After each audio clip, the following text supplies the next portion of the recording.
is Kathy coming at you from Shaler North Hills Library, and we are continuing our Magic Treehouse series.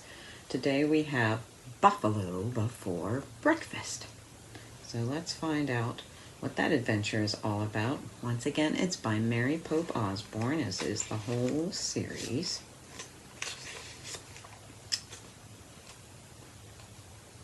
Read the note in the front. Dear readers, for several years I wanted Jack and Annie to visit Native American people in the 1800s. I wasn't sure which tribe they should visit, for there are many different Native American tribes, and each is unique with its own customs, language, and way of life. Finally, I settled on the Lakota, a tribe of the Great Plains. My research was a bit difficult, though, because I discovered that there are several groups of Lakota Indians, each different from the other. Also, many Lakota customs and beliefs have never been written down, so no one can say for sure what their way of life was actually like over a century ago. But in Buffalo Before Breakfast, I have tried to share with you the most basic information I've learned about the traditional ways of the Lakota people. Jack, Annie, and I feel privileged to have spent a short visit with these interesting people, and we hope that you will too. All my best, Mary Pope Osborne. And there's the opening page picture.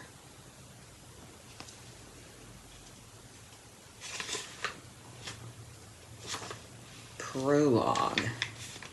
One summer day in Frog Creek, Pennsylvania, a mysterious treehouse appeared in the woods. 8-year-old Jack and his 7-year-old sister Annie climbed into the treehouse. They found it was filled with books. Jack and Annie soon discovered that the treehouse was magic. It could take them to the places in the books. All they had to do was point to a picture and wish to go there. Along the way, Jack and Annie discovered that the treehouse belongs to Morgan Le Fay. Morgan is a magical librarian from the time of King Arthur. She travels through time and space gathering books. In Magic Treehouse books numbers 5 through 8, Jack and Annie helped free Morgan from a spell. In books 9 through 12, they solved 4 ancient riddles and became master librarians. In Magic Treehouse books 13 through 16, Jack and Annie had to save 4 ancient stories from being lost forever. In Magic Treehouse books 17 to 20, Jack and Annie must be given 4 special gifts to help free a mysterious dog from a magic spell. They have already received 1 gift on a trip to the Titanic, and now they are about to set out in search of the 2nd gift.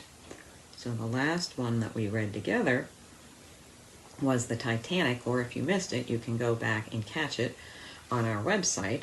But now we are going to start with Chapter 1, Teddy's Back. Arf, arf, arf. Jack finished tying his sneakers. Then he looked out his bedroom window. A small dog stood in the early sunlight. He had floppy ears and scruffy brown fur. "Teddy," said Jack. Just then Annie ran into Jack's room. "Teddy's back," she said. "It's time." It was time for their 2nd mission to help free the little dog from a spell.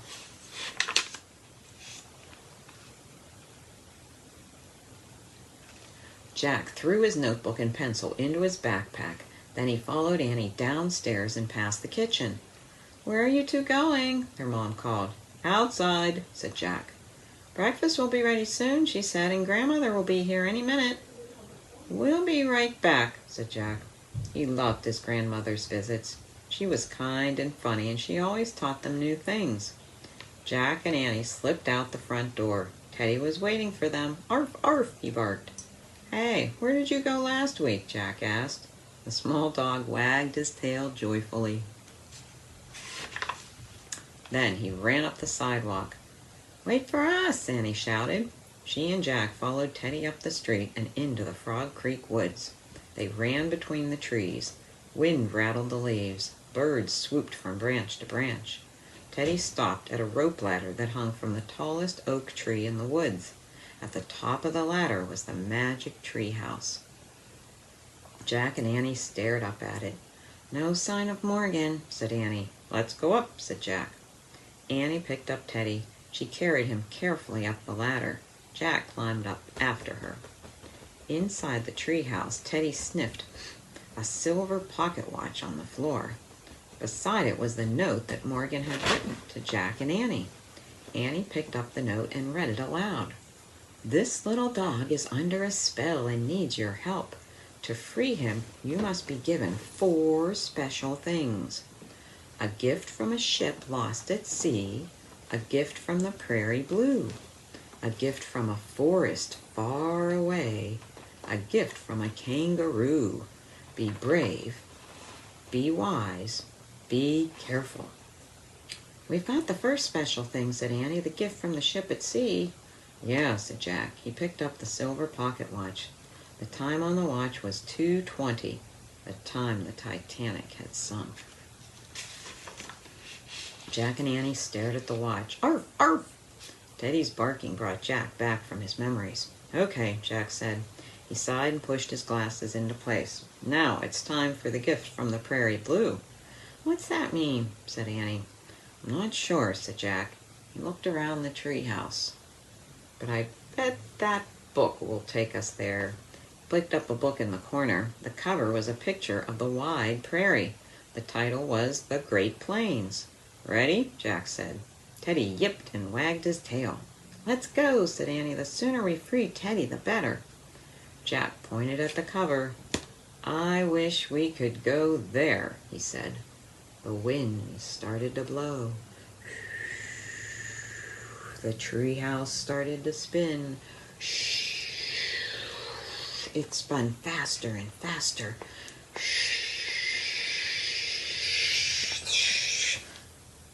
Then everything was still. Absolutely still. Chapter 2, Ocean of Grass. Early sunlight slanted into the treehouse. The cool breeze smelled of wild grass. "Oh man," said Jack, "these are neat clothes." Their jeans and t-shirts had magically changed. Jack had on a buckskin shirt and pants. Annie wore a fringed buckskin dress. They wore soft leather boots and coonskin caps. Jack's backpack was now a leather bag. "I feel like a mountain man," he said. "All you're missing is a mountain," said Annie. She pointed out the window. Jack and Teddy looked out. The treehouse sat in a lone tree in a vast golden prairie. The sun was rising in the distance. Wind whispered through the tall yellow grass. "Shh," it said. "We need a gift from the prairie blue," said Jack. "I bet that means the sky," said Annie, looking up. "Yep," said Jack. The sky was growing bluer as they watched. "But how are we supposed to get it?" "Just like last time," said Annie. "We have to wait till someone gives it to us." "I don't see any sign of people out there," said Jack. He opened their book and read aloud. "The Great Plains are in the middle of the United States. Before the 20th century, this vast prairie covered nearly a fifth of America's land. Some called it an ocean of grass."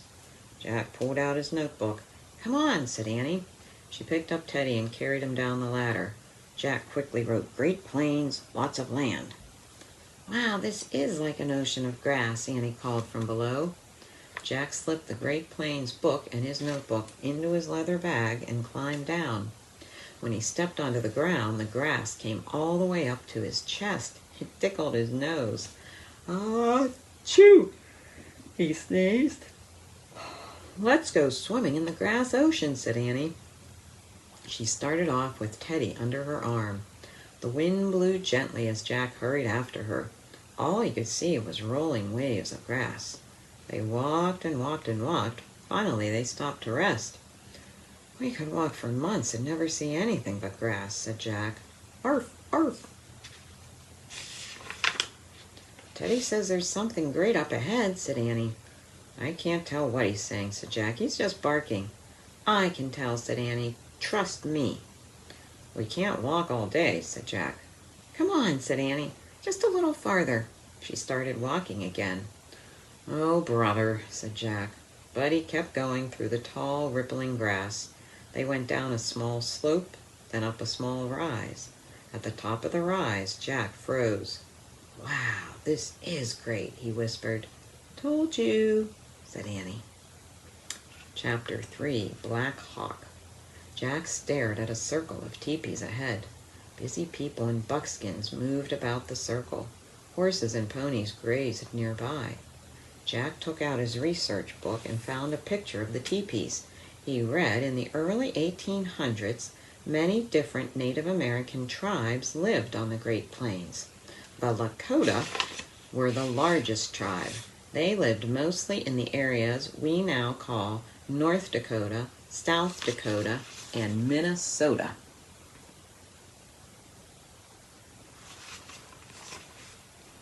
Jack pulled out his notebook and wrote, "Early 1800s, Lakota were largest tribe of Great Plains." Behind Jack and Annie, a horse neighed. They turned. A horse and rider were heading toward the teepee camp. The sun was very bright behind the rider. Jack could only see the outline of a body with a bow and a quiver of arrows on his back. Jack quickly flipped through the book. He found a picture of a man on horseback carrying a bow and arrows. Below the picture it said Lakota Warrior. Jack read, "Everything changed for the Native Americans of the Great Plains after white settlers arrived in the mid-1800s. Fighting broke out between Lakota warriors and white soldiers. By the end of the 1800s, the Lakota were defeated. They lost both their land and their old way of life." Jack looked back at the rider. The warrior was coming closer. "Get down," he whispered. "Why?" said Annie. "This might be a time when the Indians are fighting with the settlers," said Jack. The grass rustled as the warrior passed by them. His horse neighed again. "Arf, arf!" "Shh!" whispered Jack.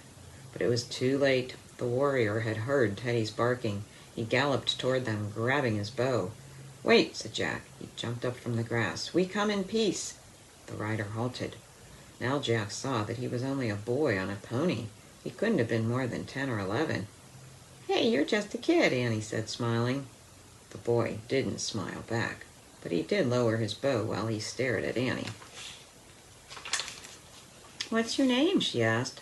"Black Hawk," he said. "Cool name," said Annie. "We're Jack and Annie. We're just visiting. We live in Frog Creek, Pennsylvania." Black Hawk nodded. Then he turned his pony around and started toward the Lakota camp. "Hey, can we come with you?" called Annie. Black Hawk looked back. "Yes," he said. "Meet my people." "You mean your parents?" asked Annie. "No, they died long ago," said Black Hawk. "I live with my grandmother." "Oh, I'd like to meet your grandmother," said Annie. "I'm going to see my grandmother today, too." Black Hawk nudged his pony forward again. Annie followed with Teddy. Jack didn't move. "What if the Lakota are at war with the white settlers?" he worried. "What if they think we're enemies?"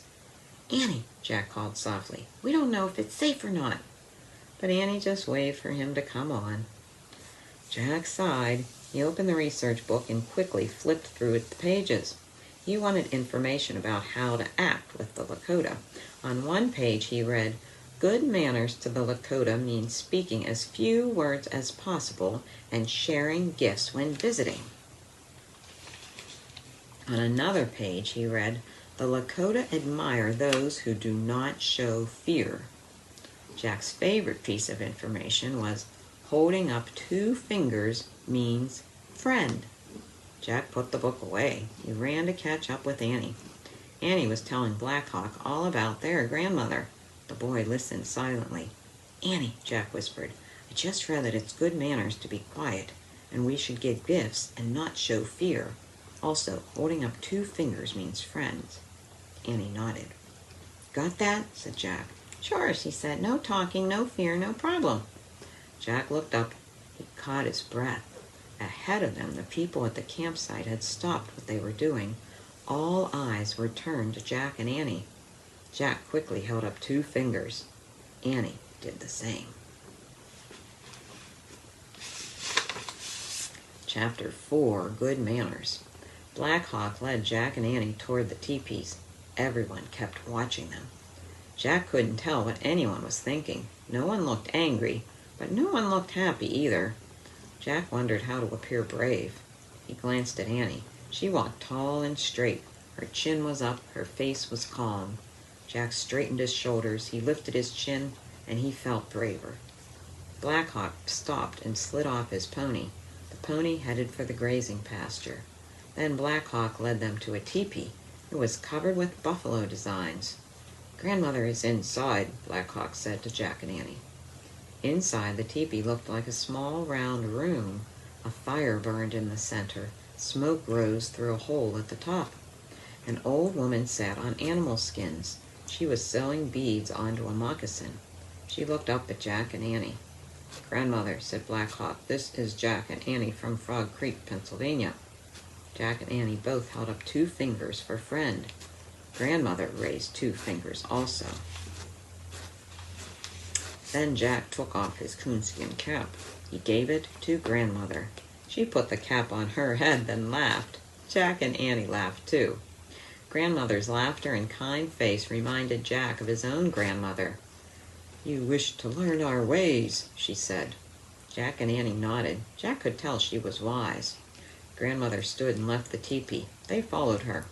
Outside, everyone was busy again. They all seemed to know that Jack and Annie weren't enemies. Jack looked around the camp. Men and boys carved bows. Women and girls pounded meat and sewed clothes. One girl was adding claws to a buckskin shirt. "The bear claws will give her the strength of the bear," said Grandmother. "She will sew on hawk feathers, elk, teeth, and porcupine quills too.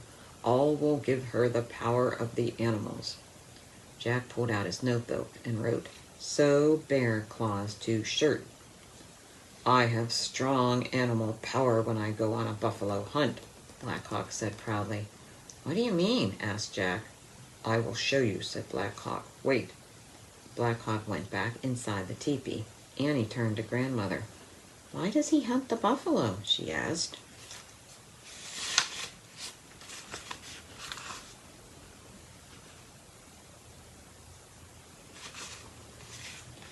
"The buffalo give our people many gifts," said the old woman. "Food from his body, teepees from his skin, tools from his bones."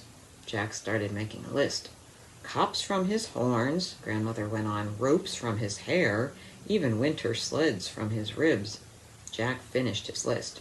Skin, teepee, bones, tools, horns, cups, hair, ropes, ribs, sleds. "That reminds me of the seal hunter in the Arctic," said Annie. "He used all the gifts from the seal's body. He didn't waste a thing." Just then Teddy began growling and barking. Jack and Annie turned around. They both gasped. Coming out of Grandmother's teepee was a huge wolf. Chapter 5, Sunlight and Midnight. The wolf had yellow eyes and sharp teeth. Teddy snarled and barked. Annie rushed forward to grab the little dog. Suddenly the wolf stood up on its hind legs. "Yikes," said Annie. She leaped back, and she and Jack started to laugh. The fierce wolf was Black Hawk wearing a wolf's hide. His head came out through a slit near the wolf's neck. He gave Jack and Annie a little smile. "That's a great wolf suit," said Annie. "Why do you wear that?" asked Jack. "The wolf is the most powerful hunter of the buffalo," said Black Hawk. "When I wear his skin, I feel his strength." "Wow," said Annie.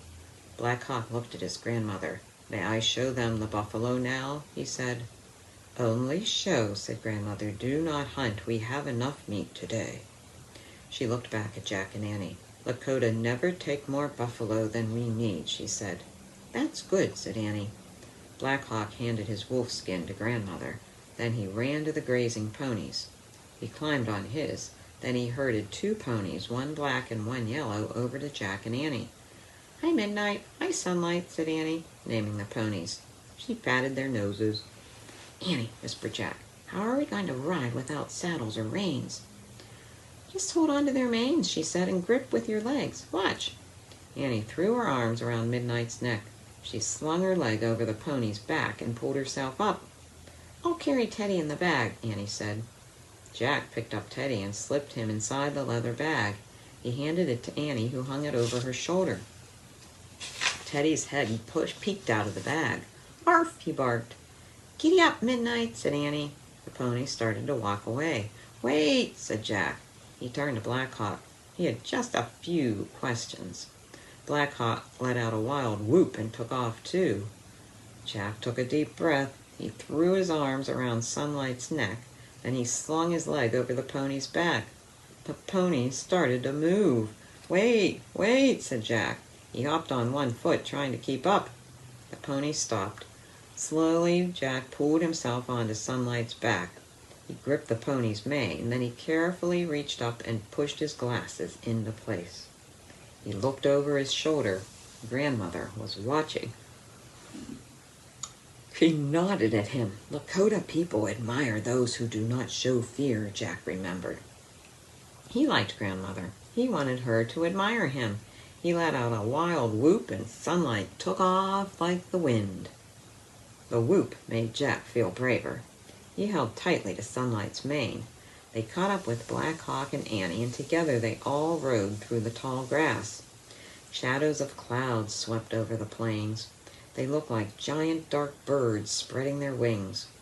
Black Hawk's pony stopped at the top of a grassy slope. Sunlight and Midnight halted right behind him.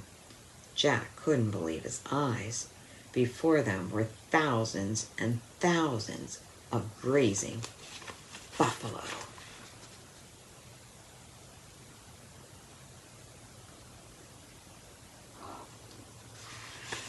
Chapter 6, Stampede! "Wow," whispered Jack and Annie together. Black Hawk looked silently at the grazing buffalo. "Hand me the research book," said Jack. Annie lifted Teddy out of the bag, then she slid the book out and gave it to Jack. He found a picture of a buffalo herd. He read to himself, "The true name of the buffalo is bison. At the beginning of the 1800s, there were 40 million bison on the Great Plains. 100 years later, there were less than 300. Almost all had been killed by white hunters and soldiers."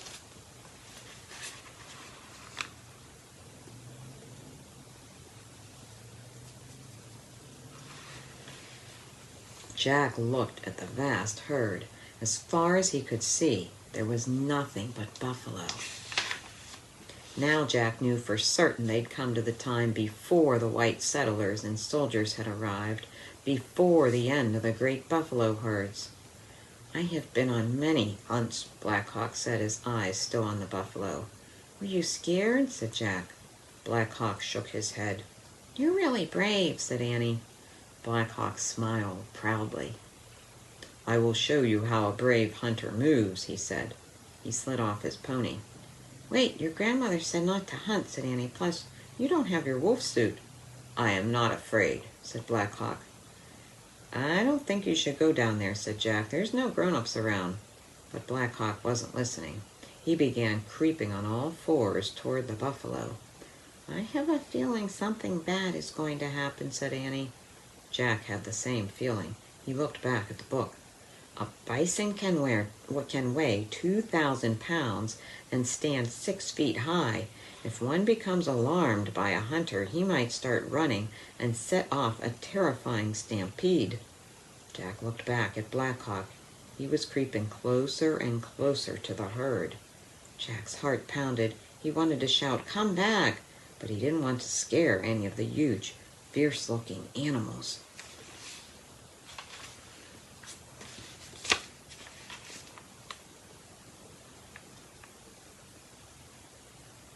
Keeping his eyes on Black Hawk, Jack handed the Plains book to Annie. She slid it back into the bag beside Teddy. Black Hawk stopped just as he was passing the nearest buffalo. His eyes squeezed shut. His nose wrinkled up. His mouth opened. "What's he doing?" asked Jack. Chew! Black Hawk sneezed. "Uh-oh," said Annie. The huge buffalo jerked its head up. It made a low, moaning sound. Then it pointed its horns and charged. "Watch out!" cried Jack. Black Hawk threw himself out of the way of the charging buffalo. A ripple went through the herd as other shaggy animals looked up. Suddenly, Teddy jumped out of Annie's arms. He landed in the tall grass and ran toward the buffalo. "Teddy!" Annie shouted. The dog tore down the hill. He bounded along the edge of the herd, barking furiously. "Teddy, come back!" cried Annie. She slid off her pony and ran after Teddy. Jack tried to see Black Hawk. The boy was still dodging the running buffalo. He looked tired. Jack took a deep breath. "Go to Black Hawk," he said, nudging Sunlight with his knees. The golden pony charged down the slope. He ran between the buffalo. "Black Hawk!" Jack shouted. Black Hawk started running towards Sunlight. The buffalo swerved behind him. Sunlight slowed as Black Hawk got near. The boy threw himself over the golden pony's back. He held on to Jack as Sunlight veered away from the buffalo and ran back up the slope. "Where's Annie?" Jack cried as they reached the top. "There," said Black Hawk, pointing. Annie was surrounded by buffalo, calm buffalo. She was patting them and talking to them. The buffalo near her had stopped running too. The ones beyond those started to calm down, then others, until all the buffalo had stopped running. They began grazing again, as if nothing had happened.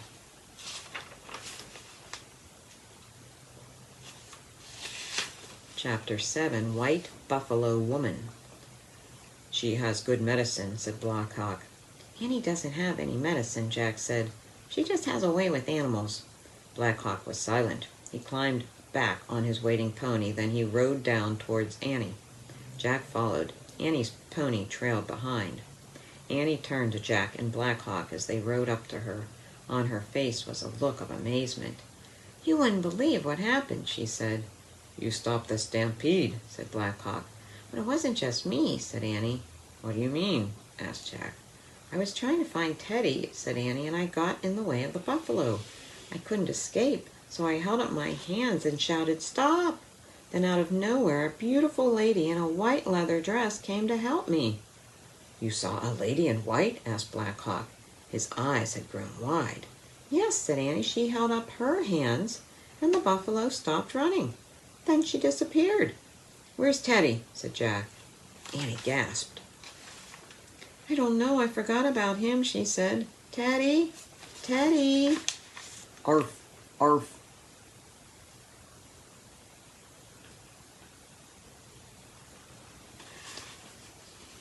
The little dog came bounding out of the grass toward them. Annie scooped him up. Teddy licked her face all over. "Where did you go?" Annie asked him. "Did you see the beautiful lady too?" "That lady does not live on this earth," Black Hawk said softly. "What do you mean?" said Annie. "You saw the spirit of White Buffalo Woman," he said. "What do you mean, spirit?" said Jack. "You mean like a ghost?"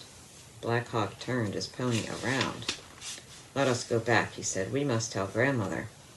Annie put Teddy in Jack's bag. Then she climbed on her pony and they took off. Behind them, the buffalo grazed peacefully on the plains. Chapter 8, Sacred Circle. The sun was going down as the three ponies galloped for home. The deep blue sky was streaked with golden red light. Back at the Lakota camp, the circle of teepees glowed in the setting sun. People were gathered around a large fire. Black Hawk led Jack and Annie to the camp. They got off their ponies and went over to the fire.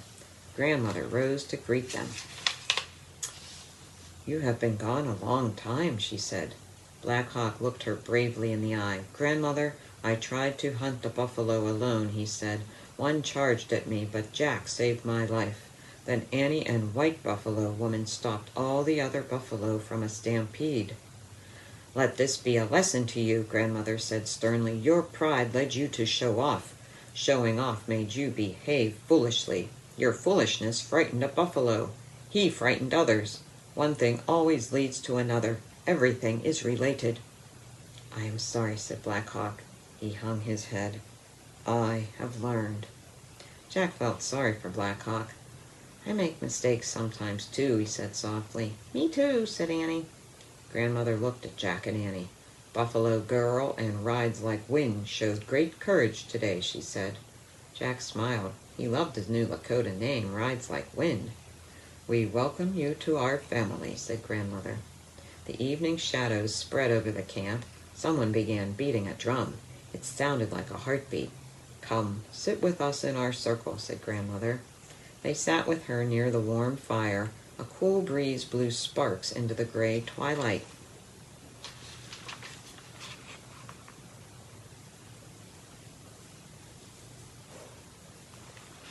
An old man held a long pipe up to the sky.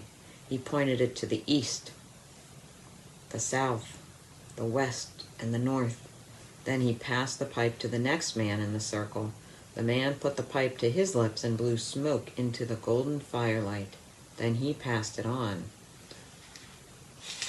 The smoke from the sacred pipe joins all things to the Great Spirit, Grandmother said to Jack and Annie.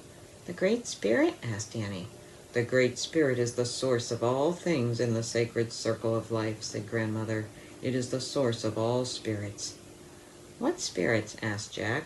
There are many, said Grandmother. Wind spirits, tree spirits, bird spirits. Sometimes they can be seen, sometimes not. What about the white buffalo woman? Said Jack. Who is she? She is a messenger of the Great Spirit, said Grandmother. He sent her when the people were starving. She brought the sacred pipe so that our prayers could rise to the Great Spirit. He answered by sending us the buffalo. Why do you think White Buffalo Woman came to me? Asked Annie. Sometimes courage can summon help from the beyond.